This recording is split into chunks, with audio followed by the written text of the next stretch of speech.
Olá pessoal, a gente aqui de novo, né? Gravando mais uma aula nesse momento de pandemia, que a gente não pode estar juntos, né? Em uma sala de aula, o jeito é utilizar as ferramentas de TI. Hoje nós vamos iniciar, né, com a parte de biologia celular. O conteúdo de hoje é uma introdução à disciplina. Então nós vamos contar um pouquinho a história da biologia celular, ou seja, vai girar em torno da célula mesmo, né? E depois falar um pouco dos diferentes tipos celulares. Não vamos aprofundar sobre as estruturas, porque isso nós faremos mais adiante no curso, tá bom? E se essa aula começar a ficar longa demais, eu vou fracioná-la em duas. Então, se por acaso eu encerrar ela mais cedo, é porque eu achei que ela ficou muito grande e julguei melhor diminuir o tamanho dela e cortei, né? Aí eu parei e vai ter uma segunda etapa. Então, deixa eu pegar aqui o nosso materialzinho, né, que já está no ponto de bala,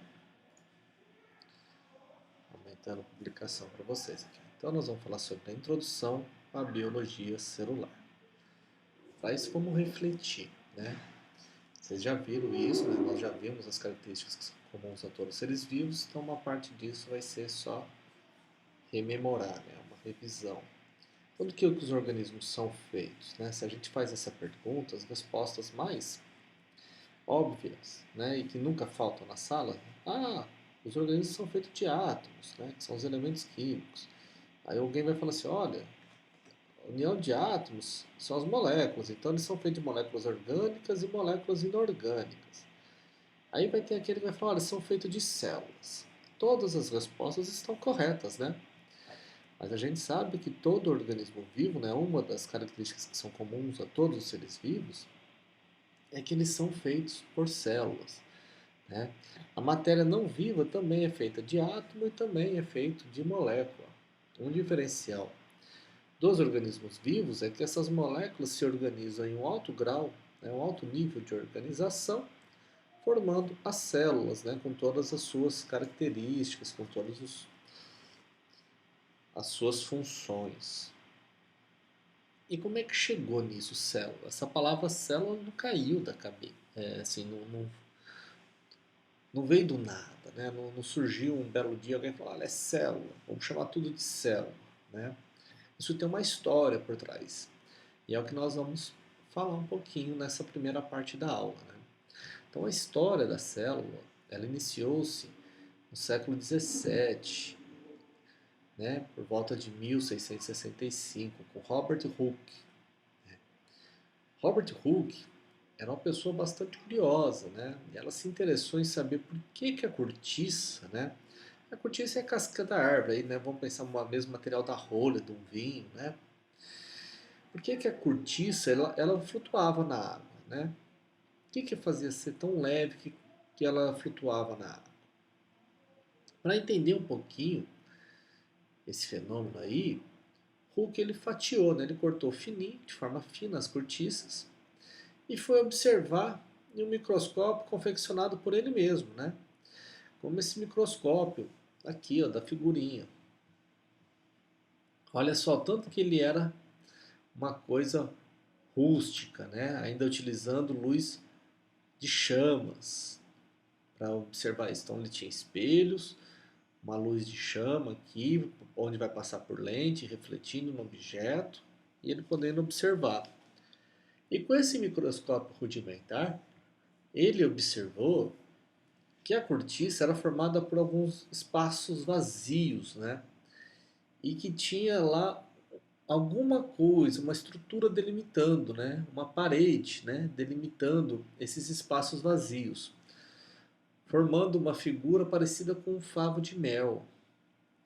Para determinar essa estrutura, né? Esses vazios, ele usou o nome célula, que vem do latim pequeno espaço vazio, né? Então, olha só, isso era o que Hooke observou. Então, olha só, os espacinhos, né? Tudo vazio. E aí ele chamou isso de quê? De célula, né? Por que representa esses pequenos espaços vazios. Só que, na verdade, o que o Hooke observou não era uma célula propriamente dita, né? Mas sim o local onde uma célula já existiu. A parede de celulose aqui das plantas, ela limita, sim, a célula, né? Tem a membrana plasmática aqui embaixo e teria a célula viva, aqui limitada, né? Pelas paredes de celulose. Mas ela não se trata, de fato, assim, nessa figura, da célula, porque a célula já morreu, já decompôs, já foi embora. Isso aqui é só o que sobrou, são os esqueletinhos dela, né? As cavidades. Então, o suber, a rolha, tudo é um tecido morto, né? Se é morto, quer dizer que as células já morreram e o que sobrou lá é justamente isso aqui, ó. Essa estrutura de celulose, né? E aí está aqui a cavidade onde já houve uma célula. Então, seguindo, ainda no século XVII, lá em 1600 e tanto, né? Quando ainda não tinha-se esse conceito de uma célula moderna, né? Que seria a teoria celular, onde nós vamos chegar no final da aula. E os equipamentos não eram equipamentos modernos, com alta capacidade de aumento, né, como nós temos lá no Instituto, como as instituições de pesquisa têm à disposição. Né? Era tudo muito rudimentar, muitas vezes construído por eles próprios. Né? E aí eles observando em cima desses microscópios rudimentares, eles relatavam, faziam o esquema de acordo com o que eles estavam vendo. Né? E muitas vezes eles viam células, só que eles ainda não sabiam que eram células. Nesses esquemas, né, como não tinha um nome ainda para as estruturas como a gente tem hoje, como a gente trabalha, né, eles denominavam de diferentes maneiras, como poros microscópios, bolhas, bexigas, sáculos, utrículos, né, que são pequenos sacos, mas não usavam a palavra célula.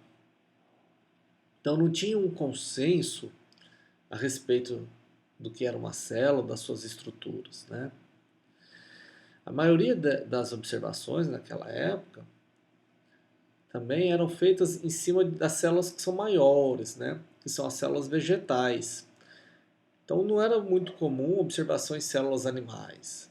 Então a célula da cortiça é uma célula vegetal, né? Se a gente pegar um tecido vegetal, um tecido animal, vai ver que as células vegetais são melhores de serem observadas no microscópio. Elas são maiores, são grandes, né? No entanto, mesmo que a maioria dos curiosos lá, dos cientistas da época, estudassem as células vegetais, ainda tinha aqueles aventureiros, né, que gostavam de um desafio, como o italiano Marcello Malpighi, né, que ele se dedicava aos estudos em células animais. E aí, em homenagem a ele, né, que deram o nome de túbulos de Malpighi ao órgão excretor dos insetos. Tá? Então vamos seguindo adiante aqui, né? Ainda no século XVII, 1674, Anton van Leeuwenhoek, conhecido como pai da microbiologia, né? Ele também criou o próprio equipamento dele, um microscópio bem primitivo, que permitia um aumento de 300 vezes, né? Com uma certa nitidez. Para vocês terem uma noção, os microscópios que nós temos lá no Instituto, ele permite um aumento de 1.500 vezes. E aí quando vocês forem experimentá-los, vocês vão ver que para algumas estruturas muito pequenas, ainda assim temos dificuldade de identificá-las. Né? Células grandes é fácil, mas tem umas células que são pequenininhas. E que esse pessoal aí, vamos pôr esses cientistas raiz, né? Eles usavam equipamentos com um potencial de aumento de percepção muito menor. Né? Então eles foram verdadeiros heróis, né, ao desenvolver todos esses relatórios, esses desenhos que eles produziram na época. Então o Leeuwenhoek, utilizando esse microscópio com 300 vezes de aumento, ele conseguiu observar bactérias que tem um tamanho aí de 1 a 2 micras, né?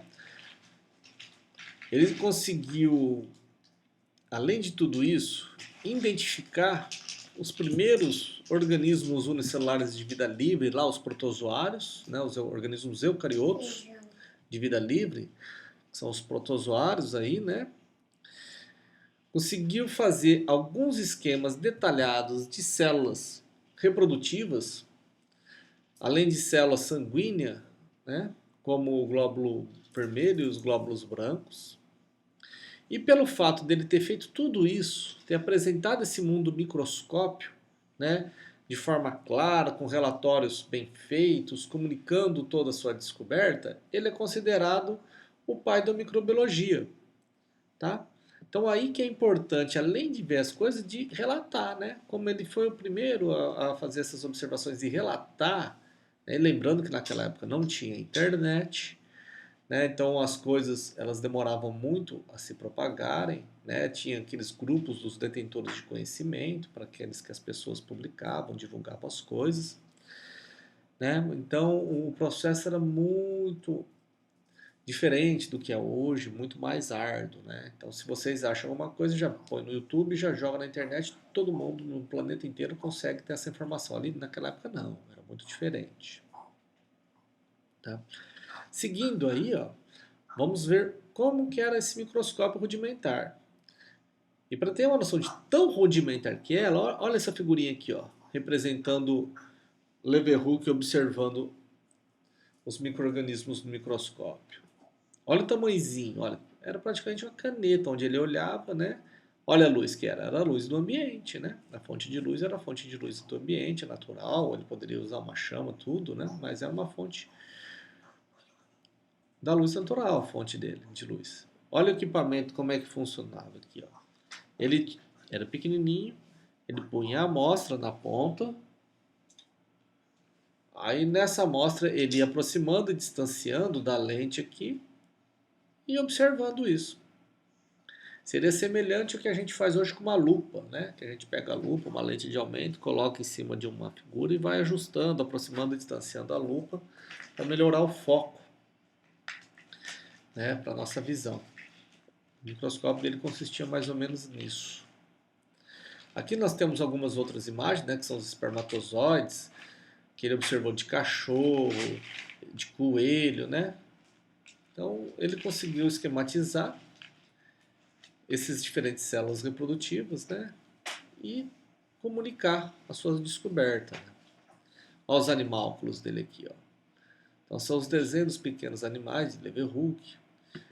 Isso daqui lembra muito um paramécio, né? Que é um protozoário. Aqui também é um protozoário, né?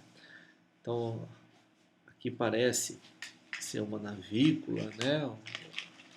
Ou seja, mas também é um organismo protista, isso vocês vão ver mais adiante. Então ele conseguiu ver as diferentes formas de vida unicelulares que antes não era conhecida. Então agora, além da forma de vida macroscópia, a gente também passou a conhecer as formas de vida microscópicas, né? E é por isso que ele é considerado o pai da microscopia. Então, dessa época aí, da época de Leeuwenhoek, do século XVII até o século XIX, não houve muitos avanços nos equipamentos, algo que explodisse a capacidade de observação, né? Então, os estudos ficaram meio devagar naquela época. No entanto, com o aperfeiçoamento dos métodos de preparação de material, né, e do desenvolvimento de novos microscópios com lentes melhores, né, a partir do século XIX foi possível visualização das células e de suas estruturas. E aí a gente vê com Gottfried, né, em 1805, já no século XIX, ele conseguiu, utilizando esses equipamentos melhores, determinar a individualidade das células vegetais. Então ele demonstrou que os organismos eles não eram formados por uma rede de cavidades, mas sim por um conjunto de blocos individuais, né? E aí tinha esse nome inicial lá atrás, que era células, né? Então esse conjunto de blocos individuais é o que a gente hoje conhece como as células, né? Aí, Henri Dutrochet, ele conseguiu fazer o quê? Inferir que as células, então tem a parede ali, mas que tem a célula e tem algo delimitando a célula. Hoje a gente sabe que isso é a membrana plasmática, né? E ela não era visível no microscópio óptico naquela época, né? A membrana a gente só consegue ver no microscópio eletrônico. Ainda no século XIX, lá em 1833, Robert Brown, ele reconheceu a existência de um núcleo. Opa, então agora a gente começou a diferenciar o tipo celular, células com núcleo e as células sem núcleo. E ele foi além. Ele sugeriu que o núcleo ele tinha um papel reprodutivo, com a fertilidade. Olha que legal. Então o núcleo já está relacionado com fertilidade. Tem alguma coisa importante ali, né? E aí, com todo esse conhecimento acumulado, né, em 1838, 1839, aí esses nomes esquisitos, né, que eu vou tentar pronunciar aqui, ó, Schleiden e Schall, eles propuseram a teoria celular, né? Então, de acordo com Schleiden e Schall, na teoria celular, todo organismo vivo é formado por uma célula.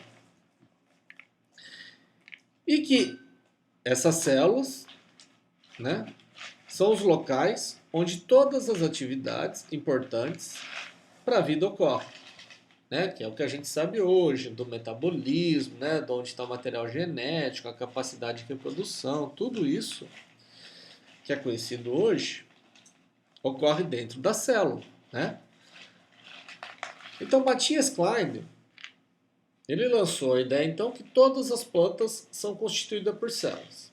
E Schall, ele foi além e complementou. Então, além de todas as plantas, todos os animais também são constituídos por células. E ele publicou isso num trabalho chamado Pesquisa Microscópica sobre a analogia da estrutura e desenvolvimento entre plantas e os animais, onde ele criou o termo teoria celular. Então, daí veio a teoria celular de que todos os organismos vivos são formados por células. No entanto, nem Schleiden nem Schall, eles sabiam explicar como novas células eram formadas. Na época, eles acreditavam que elas eram formadas a partir do acúmulo de substâncias no interior de uma célula pré-existente e que esse processo seria coordenado pelo núcleo, né? Ele não tinha a noção clara de como que as células eram formadas.